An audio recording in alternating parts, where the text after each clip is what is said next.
자, 오늘은 그 온가족 예배입니다. 사실 온가족 예배이기 때문에 저는 좀 사실은 굉장히 힘들어요. 왜냐하면은 우리 어린이들에게와 같이 어른들과 같이 예배 드릴 때 말씀을 전한다는 게 그렇게 쉬운 일은 절대 아닙니다.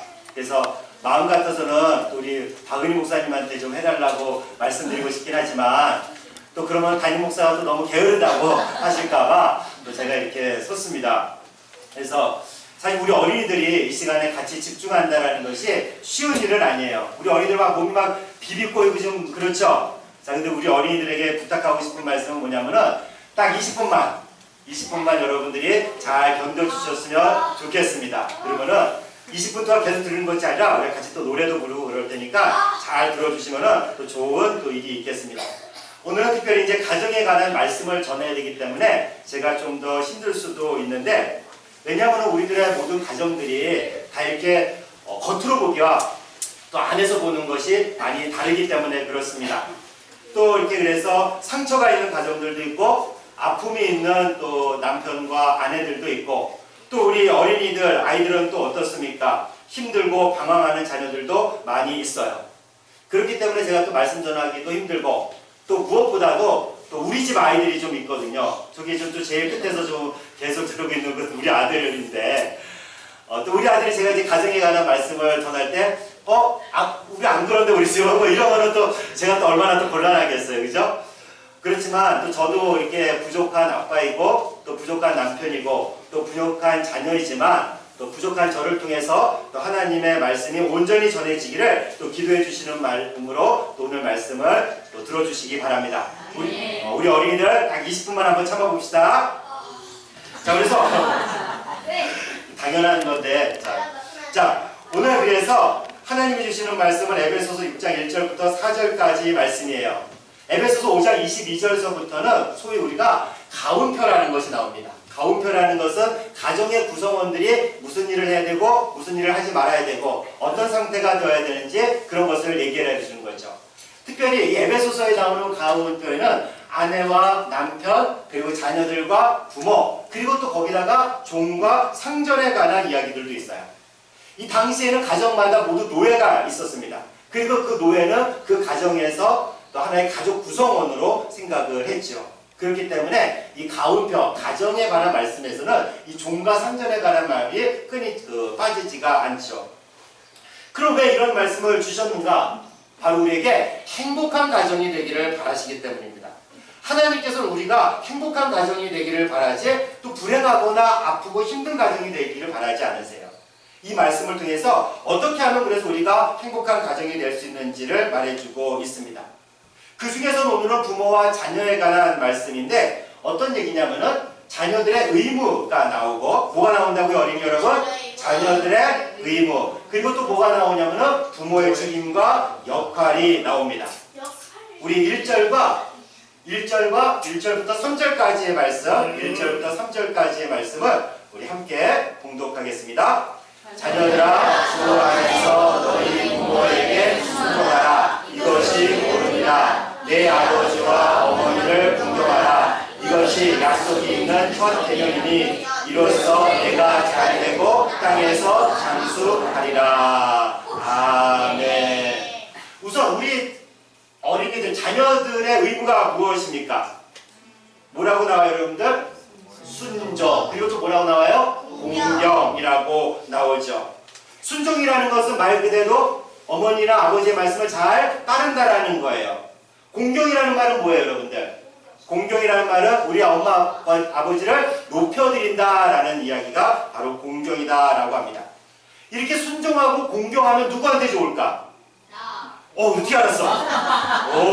맞아요. 하나님께서 약속을 주셨는데 어떤 약속을 주셨어요? 잘되고 땅에서 장수한다, 이런 약속을 주셨어요.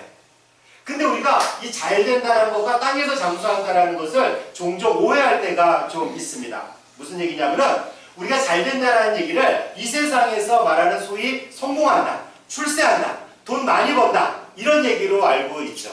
근데 사실은 그런 이야기라기보다는 이것이 무엇이냐면은 잘된다는 것은 형통하다, 그런 얘기, 형통하다, 그런 얘기예요.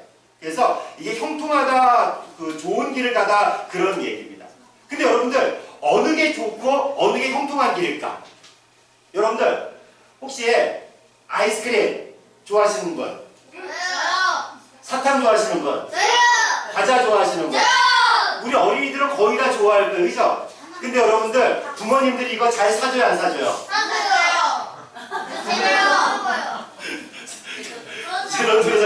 근데 부모님들은 이 아이스크림이나 사탕이나 과자를 여러분들에게 사주긴 하지만 맨날 사달라고 할 때마다 사줘요? 네. 진짜? 그 부모님은 제가 한번 면담 한번 해봐야 되겠는데. 왜 부모님이 이것을 잘 사주지 않느냐면 왜 잘 사주지 않아요? 몸이 안 좋으니까. 그래, 몸에 안 좋으니까 그래요. 아니, 몸에 안 좋아도 이거 먹고 이빨 다 닦으면 되잖아요, 그러잖아요, 그죠? 여러분들 그런데 이빨 닦는다고 되는 문제가 아니에요. 이런 것들이 일단 이런 것들이 몸 안에 들어가게 되면 어떻게 돼요? 몸 안에 들어가게 되면은 우리의 뼈를 약하게 하는 거예요. 그게 이빨 닦는다고 되는 게 아니라는 거예요. 그래서 여러분들 어른들, 어머니나 아버지께서 그래서 이런 아이스크림이나 사탕이나 과자를 사주기는 하되 조금 사주는 거예요. 저는 그래서 이런 아이스크림이나 사탕이나 과자를 우리 가족이 먹을 때는 제가 많이 먹으려고 그래요. 우리 아이들 조금 먹게 하려고. 몸에 안 좋거든. 그렇지. 여러분들 그리고 또 이거 마찬가지예요. 또 돈이나 명예나 권력이나 이런 것이 많으면은 이게 좋을 것 같지만 결코 좋은 것이 아니라는 겁니다. 그럼 성경에서 좋다라고 그러는 것이 뭐냐? 성경에서 형통하다라고 그러는 것이 무엇이냐? 형통하다라는 것이 나오는데 이것은 무엇보다도 하나님과 동행하다라는 뜻이에요. 자, 우리 다시 다 같이 한번 해볼까요? 하나님과 동행하다. 이게 형통이라는 거예요. 형통. 여러분들 무엇보다 하나님과 동행한다라는 것인데 전지전능하신 하나님과 함께 가는 것이라면 그보다 더 좋은 게 무엇이 있겠어요?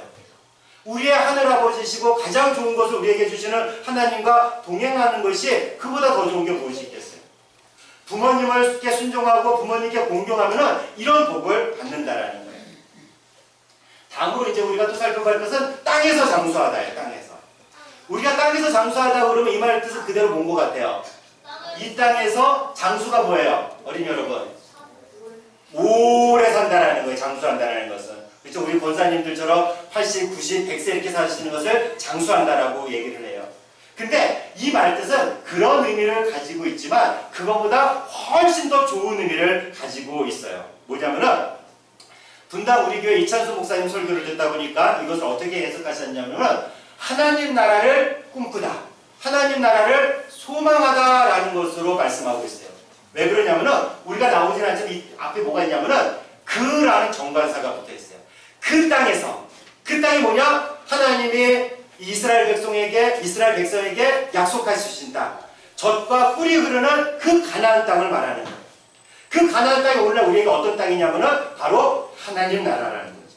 그래서 땅에서 장수한다라는 것은 하나님 나라를 꿈꾸며 하나님 나라를 우리에게 주신다 그런 의미가 되겠습니다.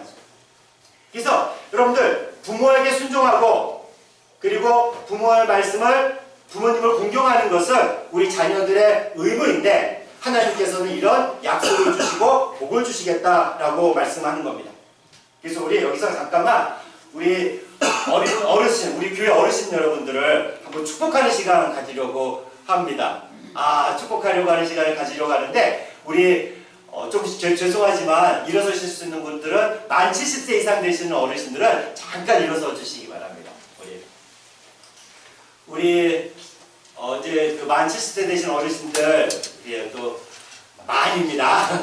그래서 우리 교회를 또 지키고 자녀들을 위해서 또 교회를 위해서 지금까지 기도하고 애쓰셨던 분들이에요.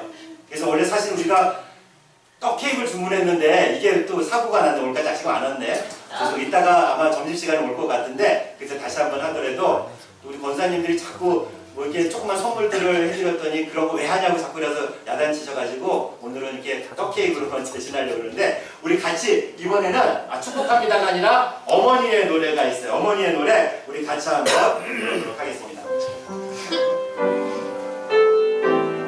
어머니의 은혜 높고 높은 하늘이라 높고 높은 하늘이라 높고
때까지 정말 건강하게 또 오래오래 사셔서 우리 교회와 또 우리 가정들, 특별히 어린이들을 위해서 기도해 주시기 바랍니다.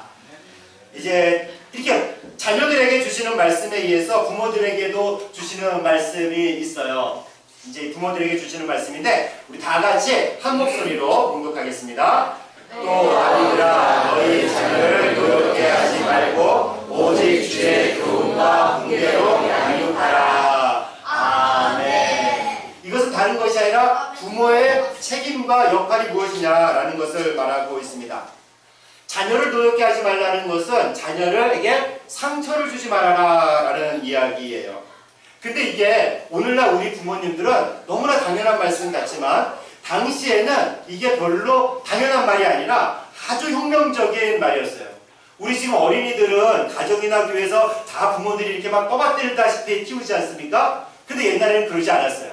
특히 이 성경이 기록되던 당시만 하더라도 어땠어요? 아이들을 뭐 막 때리는 것은 기본이고 아이들을 노예처럼 부려먹거나 팔기도 하는 것들이 너무너무나 당연하던 시대였습니다. 부모님의 소유물과 같았거든요. 정도의 차이가 있겠지만 이런 관습이 우리에게도 있었는데 그것이 없어진 지 얼마 안 돼요. 특별히 우리 나이 드신 여성분들 같은 경우에는 굉장히 부모님에 대해서 서운한 감정들이 많이 있을 겁니다. 사도 바울은 그리스도인들에게 말하죠. 세상 부모는 자녀들을 함부로 대하지만 그리스도인 너희는 그러지 마라. 특별히 상처 주지 마라. 라고 이야기를 하고 있습니다. 근데 부모에게 순종하고 공경하라는 말은 어느 문화, 어느 종교, 어느 시대나 공통적인 가르침이었지만 이 자녀에게 상처를 주지 말라는 것은 기독교에서의 독특한 가르침이었어요.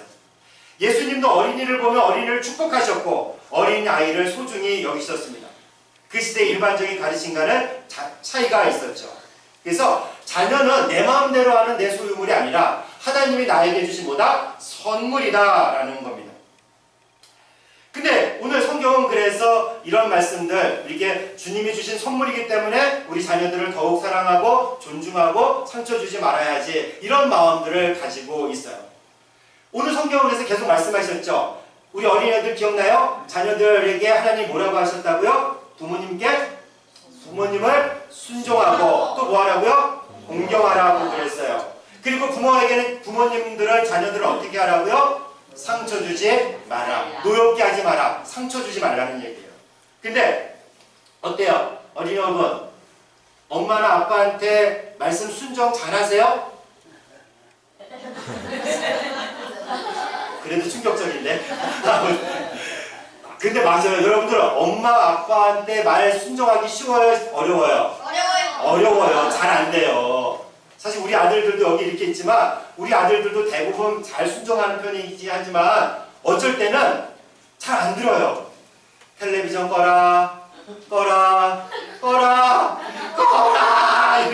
이렇게 해야지 겨우 끌 때가 있어요. 우리 어린이들 사실은 이렇게 부모님 말씀에 순종하기가 쉽지 않고 부모님 공경하기도 쉽지가 않아요. 이제 우리 어린이들 아직 나이가 어리지만 조금 더 크고 사춘기가 되면 어때요?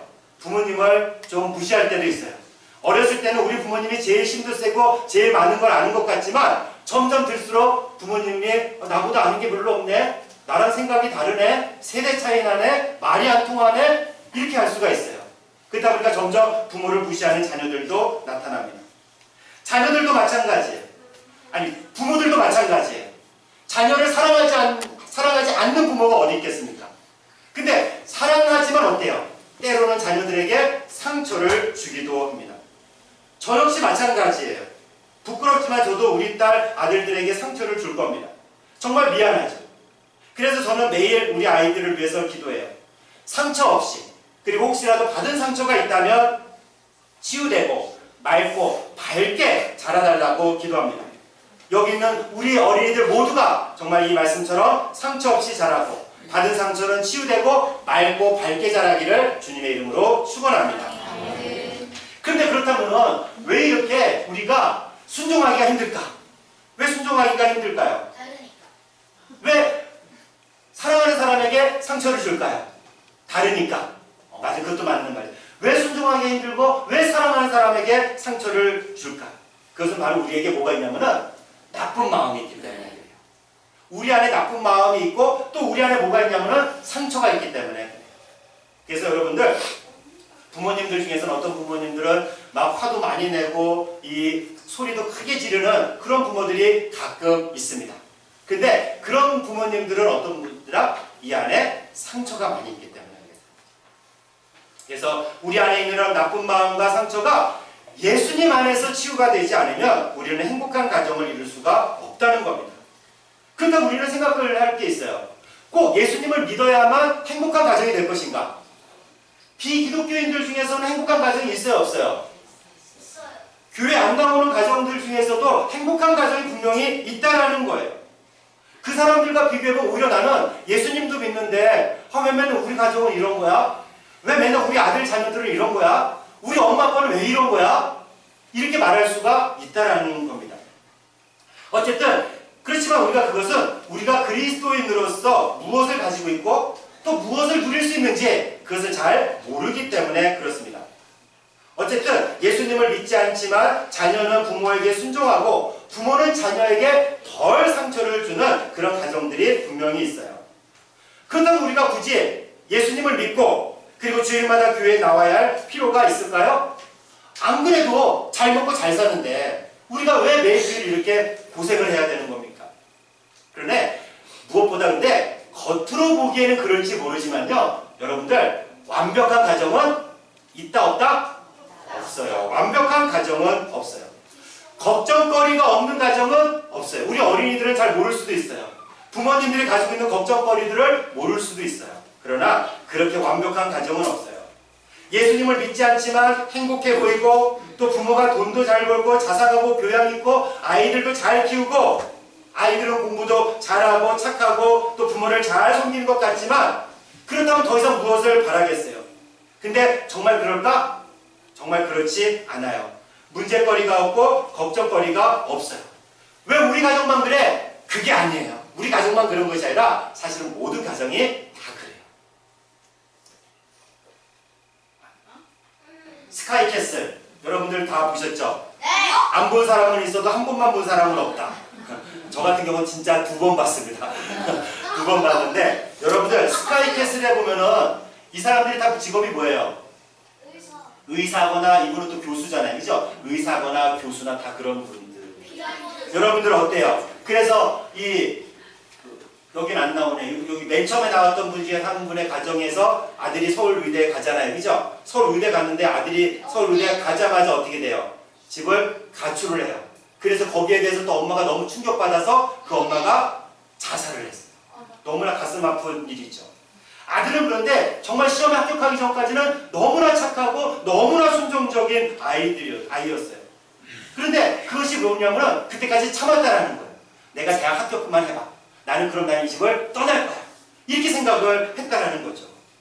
그리고 내가 합격하면은 가출해서 부모님에게 복수하겠다. 이런 일념으로 공부한 거죠. 그래서 겉으로는 부러울 게 아무것도 없는 너무나 행복한 가정이었지만 결국 아들은 가출해서 정말 엉망으로 살아가고 또 아내는 자살을 하고 이렇게 가정이 파탄이 되는 거죠. 겉으로 행복해 보였지만 그 아들도 부모도 전혀 행복하지 않았습니다. 그렇다면 우리 그리스도인들은 더 행복하고 더 좋은 가정, 진짜 행복하고 진짜 좋은 가정을 가질 수가 있겠는가? 오늘 성경 말씀을 보면 그냥 순종하라 또 그냥 상처를 주지 마라고 하지 않았어요. 단서가 있었어요. 어떤 단서가 있는지 아십니까? 우리 같이 한번 읽어볼까요? 읽겠습니다. 자녀들아 주 안에서 너희 부모에게 순종하라. 이것이 옳으니라. 또 아들아 너희 자녀를 괴롭게 하지 말고 오직 주의 교훈과 훈계로 행하라. 아멘. 단서가 뭐예요? 주 안에서 주의 교훈과 훈계. 주는 예수님을 말하는 겁니다. 그래서 세상 사람들이 원하고 만들어갈 수 있는 더 좋은 가정, 더 행복한 가정과 그리스도인들에게 만들어갈 수 있는 더 행복한 가정이 다르다라는 거예요. 방식이 다른 겁니다. 어떤 차이가 있는지 볼까요? 우선 이 말씀은 하나님 말씀을 잘 가르치고 그리고 부모가 먼저 실천해라. 당연하죠. 이것은 너무너무나 당연한 겁니다. 그런데 이것을 넘어서는 말씀이라고 할 수가 있어요. 당연히 예수님을 믿는 그리스도인으로서 하나님의 말씀을 읽고 묵상하고 실천해야 됩니다. 그러나 이 말씀은 무엇보다도 하나님과의 관계를 말해요. 하나님과의 관계. 하나님과 관계는 어떤 관계냐면 바로 예수님이 우리의 죄를 용서해 주신 분이라는 거예요. 그리고 또 우리에게 영원한 생명을 주셨다라는 겁니다. 그리고 또 우리에게 하나님의 자녀가 되는 것입니다. 그렇기 때문에 우리가 더 행복한 가정이 되기 위해서는 바로 우리가 죄의 용서를 누릴 수 있어야 되고 영원한 생명을 누릴 수 있어야 되고 하나님의 자녀됨의 축복을 누릴 수가 있어야 된다는 겁니다. 그래서 먼저 우리가 부모가 하나님과 올바른 관계를 맺을 때 그리고 자녀가 하나님과 바른 관계를 맺으면 우리 가정은 더 좋은 가정, 더 행복한 가정이 될 수 있다는 겁니다. 돈이 아무리 많아봐야 행복할 수 없어요. 원하는 대학에 가봐야 그리고 원하는 직장에 가봐야 우리가 더 행복할 수 없어요. 물론 돈이 많으면 좀 더 행복할 수도 있을 거고 원하는 대학과 직장에 가면 좀 더 행복할 수 있을 겁니다. 그리고 우리가 전통적인 가르침에 따라서 부모님께 순종하고 공경하면 우리 가정은 좀 더 평안하고 아름다운 가정이 될 수 있을 거예요. 그러나 예수님 안에서 이렇게 올바른 관계를 맺지 못하다면 그런 가정에서는 여전히 상처와 아픔이 가득하게 돼요. 그래서 우리가 하나님과 올바른 관계를 맺고 자녀가 하나님과 올바른 관계를 맺게 된다면 우리에게 있는 그런 상처와 아픔이 치유되기 때문입니다. 그런 가정에서는 재물이나 권력이나 명예나 담배나 술이나 이런 걸로 채워지지 않는 하나님의 풍성하고 충만한 그런 생명을 누리게 되는 거죠. 여러분들 왜 그런지 아세요? 왜 우리가 하나님과 올바른 관계를 맺고 하나님과 바른 관계를 맺으면 더 좋은 가정, 더 행복한 가정, 더 충만한 가정을 이룰 수 있는지 아세요? 스카이캐슬 한번 더 봅시다. 스카이캐슬에 보면은 어떤 교육 전문가가 이 스카이캐슬을 분석을 하면서 그런 얘기를 하더라고요. 스카이캐슬에서 아까 나오는 이 사람들의 직업이 뭐예요? 다? 교수나 의사나 그러잖아요. 돈 잘 버는 직업. 여러분들도 이런 직업 갖고 싶죠? 진짜? 이런 직업을 갖고 싶으신 분들은 다 가지기를 주님의 이름으로 축원합니다.